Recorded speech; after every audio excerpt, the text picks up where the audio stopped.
There's this thing, you know, as an inventor you have to have an ego as big as a truck. Do you understand me? And the reason for it is because you cannot go down the pub and tell everybody about it. Because once you've disclosed it, you cannot now protect it. Alright?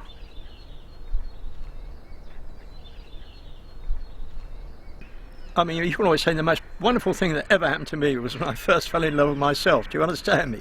In other words, it's the buzz it gave me, playing out there with all my bits and bobs and getting the first bark of sound out of the radio. You can imagine I freaked out.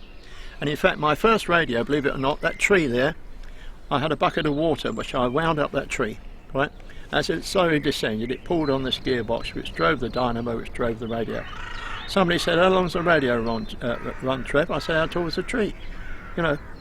Now, obviously, when mine took off, my radio, I really hadn't realised, because I hadn't spent any time in Africa, the need for it. I mean, to see people playing my radio, well, I freaked out. Because, you know, I'm spoilt rotten. I told you, all the toys that I've got, huh?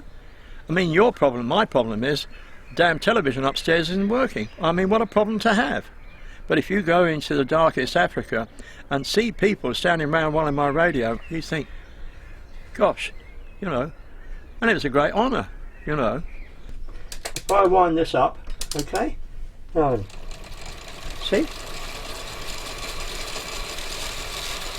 So that's the principle of the clockwork radio. You don't have to be a genius, do you? And in fact, the first one, that's like my first radio. There's a cheap transistor radio. There's the dynamo. Boom, boom. There you go. 1930, right? Frank Whittle was 21, and he invented the jet engine. Now, can you imagine? The chief government scientist at the time turned him down, right? It'll never work, you know, all that stuff. And he, Frank, had to start his own business, power jets. And of course, once he'd filed his patent, the Germans had picked up on it. Believe it or not, they had jet planes off the runway quicker than us.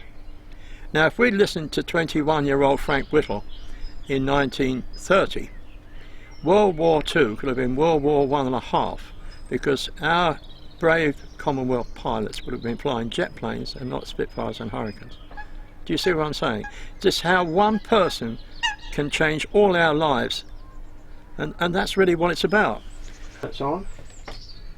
Now, that's on. See? Look.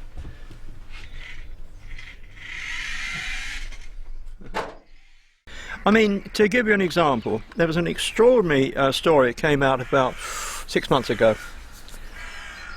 A little boy, right? He was 3 at the time. His father, by chance, happened to be a patent attorney, okay? Well, Dad was in the garden one day, sweeping the lawn with a stiff broom. Then he went to the shed and he got a soft broom. And the little boy said, Dad, why don't you strap the soft broom on the back of the stiff broom? Then you wouldn't have to keep on going backwards and forwards to the shed. Well, Dad, being a patent attorney, has filed for a patent which has now been granted. And that patent stays with that little boy for the next 20 years. Now, I'd like to make him the world's first Bachelor of Invention. You have Bachelors of Art, Bachelors of Science, and so on and so forth. But I believe achievement is far more important than qualification, right? You put that on the floor like that, and then you switch that. See? Look. Ideas are essential. Alright, you get some crazy ideas, so what? Alright? Yeah, you don't come to me if you want to see a genius. I'm just like anybody else. Huh? No, it's what I was saying to you earlier. I always say follow your heart, and that's what it's about.